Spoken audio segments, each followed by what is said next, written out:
Bueno, buen día a toda la audiencia. Hoy vamos a charlar sobre problemas sanitarios en los sistemas intensivos de engorde, algunos avances que nuestro grupo de sanidad animal ha llevado adelante en los últimos años. Para que estén un poco al tanto, nuestro grupo, si bien depende del Instituto de Investigación del Chaco Semiárido, que tiene sede en Leales, Tucumán, tenemos sede en la EA Salta, ¿no? Y esto, bueno, son nuestros laboratorios, y a partir del año 2013 iniciamos con un servicio de diagnóstico veterinario especializado, que tiene por el objeto identificar y monitorear enfermedades regionales, ¿no? Para saber qué es lo que está pasando.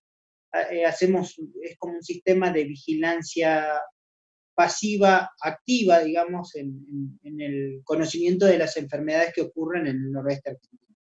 Y todo lo que ustedes ven aquí como gris en el mapa, es el área de influencia de nuestro laboratorio, que como verán es muy amplio. Nuestro servicio, más o menos, como les decía, se inició en el año 2013, llevamos atendido unos 500 casos, unas 1.100, hoy son unas 1.300 necropsias, y el 60% de nuestras consultas son bovinos, en su mayoría bovinos de carne, y tenemos, bueno, otras especies. A partir de esto, nosotros hemos ido censando problemas. Una de las fuentes de consulta son los feedlots, y hemos hecho algunos estudios sobre mortalidad en feedlot. Lo que yo les voy a presentar está vinculado a esos estudios de mortalidad. El objetivo de esta presentación es, o los objetivos que, digamos, que vamos a cubrir con la presentación, es mostrarles algunos avances que hemos hecho sobre las causas de mortalidad en los sistemas intensivos de engorde que hay en el noroeste argentino. Fundamentalmente, cuando uno piensa en un sistema intensivo de engorde, los objetivos fundamentales de este son el engorde rápido antes del sacrificio o el rápido crecimiento para la reposición. Son esos los dos objetivos que tienen en general los sistemas intensivos en nuestra región, ¿no? En un momento se encierra para asegurar un crecimiento rápido de la reposición, o directamente para engordar y mandar a sacrificio. Eso no difiere en parte de lo que ocurre en otros lugares. Y uno de los parámetros que uno tiene que tener en cuenta es lo que conocemos como el parámetro de mortalidad. El parámetro de mortalidad, a nivel internacional, más o menos se establece que en un sistema de engorde intensivo, oscila entre los 0,57 y el 1,07, con una mortalidad mensual del 0,2 y 0,3. Por supuesto, este parámetro es un parámetro que uno tiene que chequear continuamente dentro de los sistemas de engorde, porque son indicadores de eficiencia. ¿Por qué debo mirar la mortalidad dentro de un feedlot? Primero, y lo que está claro para todos, es los costos que ocasiona la mortalidad, ¿no? Las pérdidas que ocasiona esto. Pero por otro lado, es un indicador indirecto del estado de salud y confort del sistema. Normalmente, encierres que tienen altos niveles de mortalidad suelen tener problemas sanitarios o de bienestar animal importantes, digamos. Entonces, son indicadores indirectos de qué es lo que está ocurriendo con otros factores o parámetros que pueden impactar sobre la productividad del sistema. El otro tema es que los encierres, normalmente con mortalidad baja, son los que se asocian a mejores índices de conversión. Así que es un parámetro que hay que tenerlo siempre en cuenta como parámetro o como indicador del estado sanitario del sistema. Así que es un dato que muchas veces los productores lo evalúan a lo largo del año. Lo recomendable sería es mensualmente chequear los niveles de mortalidad para efectuar correcciones en caso que fuera necesario. ¿Qué puede afectar este parámetro de mortalidad? Y el parámetro se puede haber afectado por el tiempo de encierro. Lógicamente, encierros más prolongados incrementan los riesgos de muerte y pueden llevar a que, lógicamente, cuando tenemos encierros cortos, las mortalidades suelen ser más bajas que encierros más largos. El sistema de encierro, cómo es digamos, los sistemas de manejo, de encierro, si trabajo con consumo limitado, o cómo estoy trabajando. Otro tema es la ganancia diaria. Normalmente, muchas veces, sistemas, lógicamente, que más ambiciosos, que pretenden ganancias diarias altas, pueden estar teniendo problemas de mortalidad o existen más riesgos de mortalidad porque se va a otra velocidad productiva, por decirlo de algún modo. La escala, esto es muy importante, sobre todo en nuestra región tenemos feedlot de escala muy grande, ¿no? O sea, tenemos feedlot que algunos feedlot que superan las 30.000, 40.000 cabezas, y estos feedlot lógicamente tienen parámetros un poco distintos a lo que vendría a ser un feedlot de una escala normal, o una escala más chica, como 3.000, 4.000 animales, 5.000 animales, que es lo que ocurre más frecuentemente en nuestra región. Otro tema que puede afectar la mortalidad es la categoría encerrada. Esto está muy claro. En nuestra región, la mayoría de estos feedlots de alta escala o de escala grande suelen, lógicamente, no se nutren de terneros solamente de lo propio producido o de marca líquida, sino que suelen efectuar compras de terneros. Y muchas veces se compran terneros que provienen de destete precoz o de otros sistemas de destete,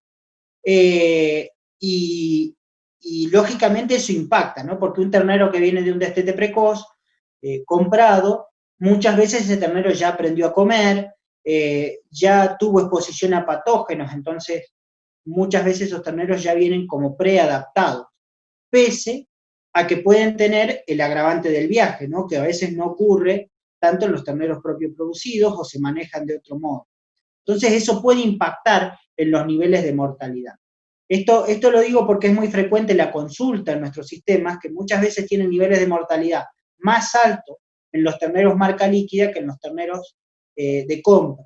Esto muchas veces puede estar afectado por lo que yo decía antes, porque estos terneros de compra pueden provenir de orígenes en donde, como son un destete hiperprecoz, un destete precoz, en donde los animales a veces ya vienen con cierto grado de acostumbramiento. Y, por supuesto, las instalaciones y el confort. Lógicamente, los problemas de confort y las instalaciones afectan enormemente el parámetro de mortalidad, porque afectan las condiciones de estrés, que, como sabemos, en condiciones de encierro, son fundamentales como problema digamos, como agravantes para incrementar los riesgos de problemas de salud en los sistemas intensivos de cría y engorda. Primeramente, acá les voy a mostrar un trabajo que llevamos a cabo en un feedlot de nuestra región a partir de el uso digamos, trabajamos con un sistema de pasantías de alumnos avanzados de veterinaria, en donde efectuamos el diagnóstico de enfermedades. Se efectuaron más o menos unas 2.200 necropsias en el lapso de unos 8 meses, y al establecer los sistemas afectados, vemos que el 30% de las causas de muerte se deben a afecciones del aparato digestivo. Sin embargo, hay algo que es bastante distinto a lo que ocurre con los feedlots de otras regiones. Por ejemplo, aquí nosotros tenemos un 15% de afecciones del sistema hematopoyético, que esto no es tan frecuente que ocurra en feedlots de otras regiones. Y si ustedes se fijan, por ejemplo, esto está por debajo de la enfermedad respiratoria. Algo que por lo menos los trabajos que hay hechos de mortalidad en la región centro de nuestro país, la enfermedad respiratoria junto con las digestivas son las que se llevan el podio. En nuestra región, las enfermedades que afectan el sistema hematopoyético realmente tienen un papel por lo menos preponderante y a tener en cuenta, ¿no? Vuelvo a insistir, este es un caso individual, pero por lo menos muestra que en nuestra región algo que es bastante extendido o conocido difiere y hay que tenerlo muy en cuenta al momento de establecer protocolos de trabajo o protocolos sanitarios o sistemas de saneamiento dentro de los establecimientos.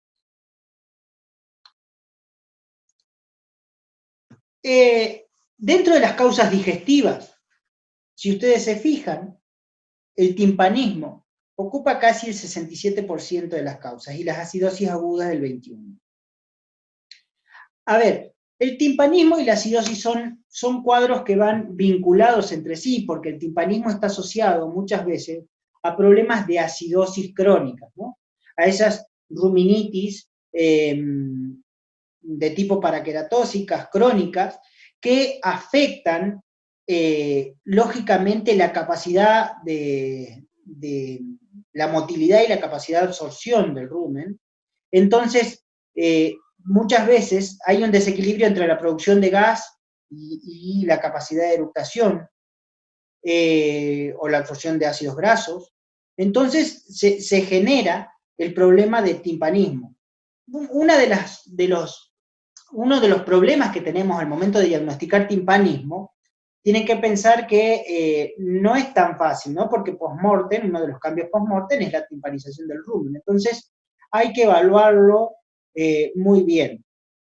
En términos generales, nosotros consideramos, o en este trabajo se consideró timpanismo, cuando observábamos la formación de esto acá, que se conoce como línea timpánica. Ustedes ven una región aquí congestiva hacia la parte craneal y una región bien pálida hacia caudal, eso le llamamos línea timpánica, que tiene que ver con la timpanización del rumen y la compresión del esófago y un área que queda privada de irrigación y un área que queda congestiva. Entonces adquiere esta configuración, que si bien no es un indicador de los más, o sea, de los más certeros, da bastante indicios de que el timpanismo ocurrió antes de la muerte, ¿no? Porque si nosotros encontramos un animal timpanizado, pero sin esto, a veces nos queda duda si eso ocurrió antes de la muerte o después de la muerte.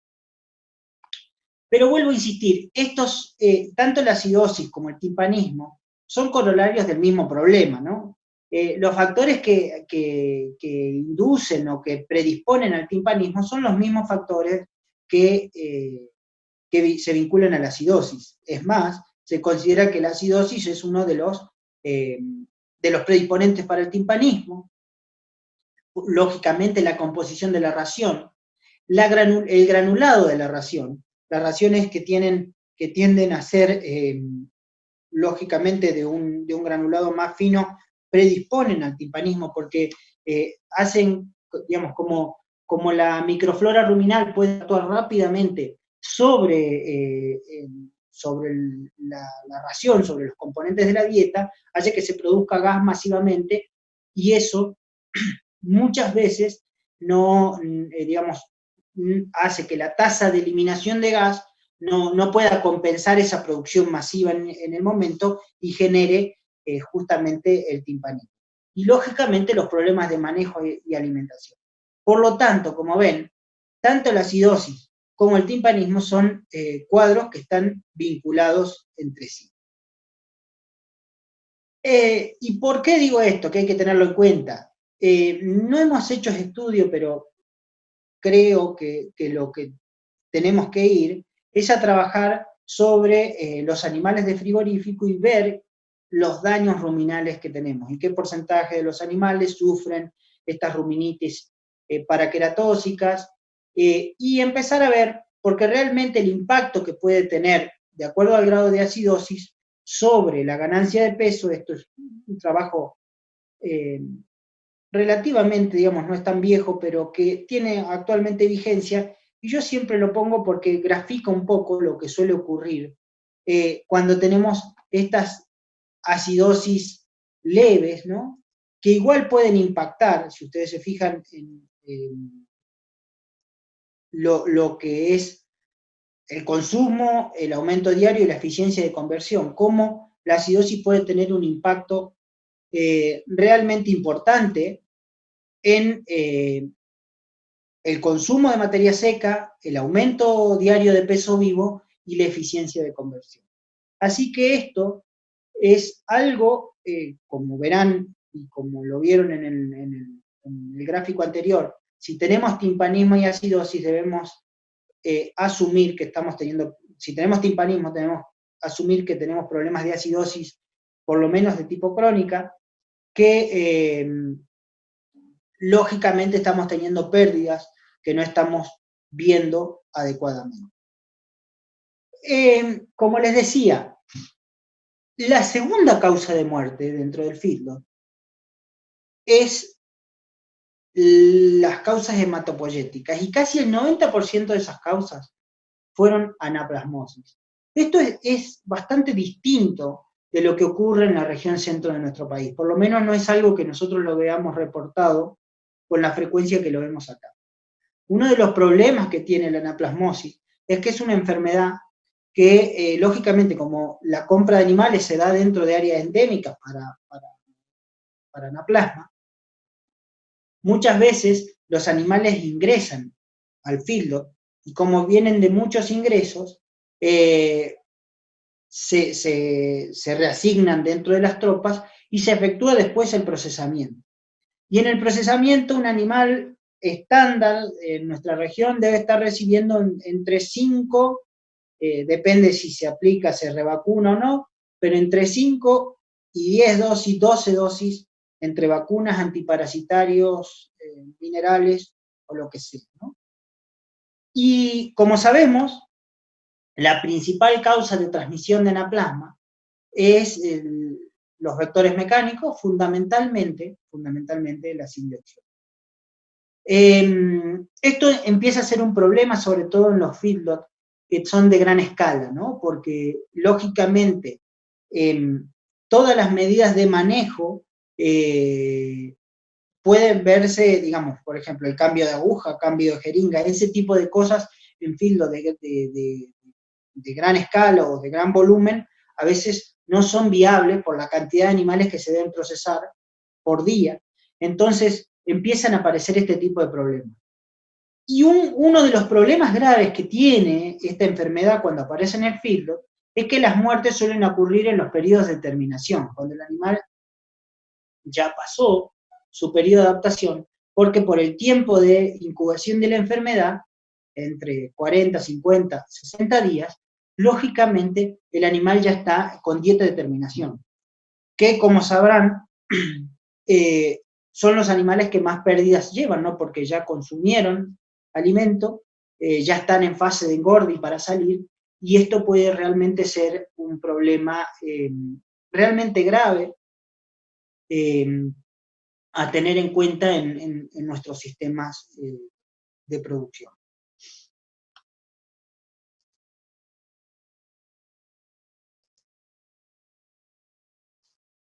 El otro problema que tenemos son lo que consideramos como fallas de manejo, que entra en un grupo de enfermedades, ¿no? Pero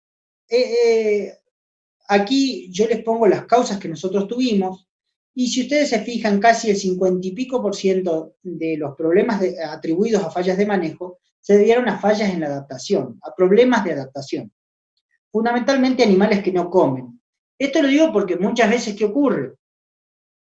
Tenemos animales que son criados en sistemas extensivos bueno, ingresan al feedlot y no, la falla de adaptación, aún los mecanismos que gobiernan o por qué ocurre esto, pero hay un porcentaje de animales que nunca se adaptan adecuadamente a las condiciones de encierro.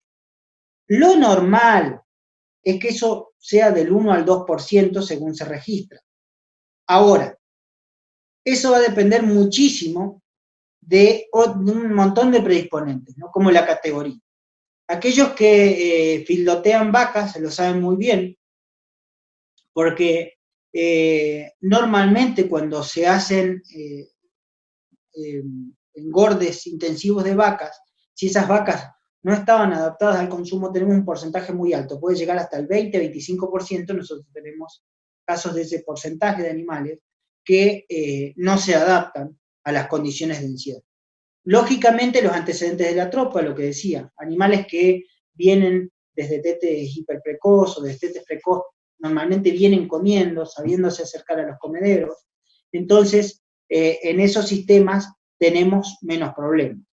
Lógicamente, las instalaciones, el frente de comedero, la frecuencia de alimentación, la dieta de adaptación que tengan los animales también son fundamentales al momento de estas fallas en la adaptación. Y lógicamente el estrés asociado. Si sumamos que tenemos, por ejemplo, un encierre de vacas y que esos animales vienen viajados o vienen extremadamente estresados, por decirlo de algún modo, lógicamente esta problemática se puede agravar. Yo les decía de los trastornos respiratorios, y fíjense que normalmente, contrario a lo que puede ocurrir en la región centro del país, en este estudio que llevamos adelante, solo el 14% de las muertes fueron atribuidas a enfermedad respiratoria. Según este estudio, no parece ser el problema más importante en el feedlot, y en base a experiencias que tenemos en otros feedlot, por supuesto, vuelvo a insistir, depende mucho de las condiciones de cada feedlot, pero no es un problema tan grave como ocurre en la región centro de nuestro país, por el ganado que se feedlotea, además por las condiciones medioambientales que tenemos. Eso suele jugar a nuestro favor con respecto a los trastornos respiratorios. Y en nuestro caso, la mayoría de los problemas que nosotros observamos como neumonías son pleuroneumonías fibrinosas, probablemente porque aún nos faltan efectuar estudios asociados a mangemia hemolítica o histofilus.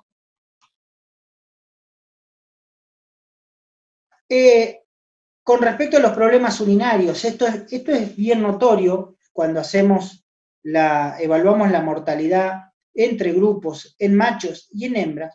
Vemos que en machos aparece la urolitiasis como una causa importante de muerte, ¿no?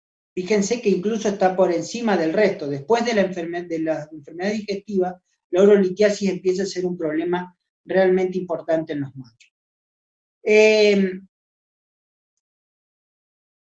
Bueno, a ver, todos manejarán el tema de la urolitiasis, lógicamente está asociado a factores nutricionales. Lo que nosotros vemos son estos llamados vientres en agua, ¿no? Y los factores que predisponen a la precipitación y la formación de cálculos en la vejiga urinaria y en riñón, en las vías urinarias, que pueden llevar, sobre todo en el macho, por el tamaño de la uretra, y en castrados más que nada, a la obstrucción uretral y, lógicamente, muchas veces incluso a la ruptura de vejiga y a la muerte por uroperitoneo. Estos animales en sistemas intensivos, si bien hay tratamientos quirúrgicos para los animales obstruidos, realmente son de mal pronóstico en términos generales. Son de mal pronóstico, sobre todo por las condiciones, por el postoperatorio de todos estos animales, Y en las dietas se vincula fundamentalmente al alto contenido de fósforo y abajo o a desbalance en los niveles de calcio y fósforo en la dieta, y también puede estar vinculado a veces a dietas con exceso de magnesio, ¿no? Porque la mayoría de estos cristales son de estruvita y la predisposición a la saturación de la orina, lógicamente también está vinculada a la restricción de agua, ¿no? Animales que tienen restricción de agua suelen tener orinas más concentradas y esas orinas predisponen, lógicamente, al tener más concentración, a la concreción de los cristales.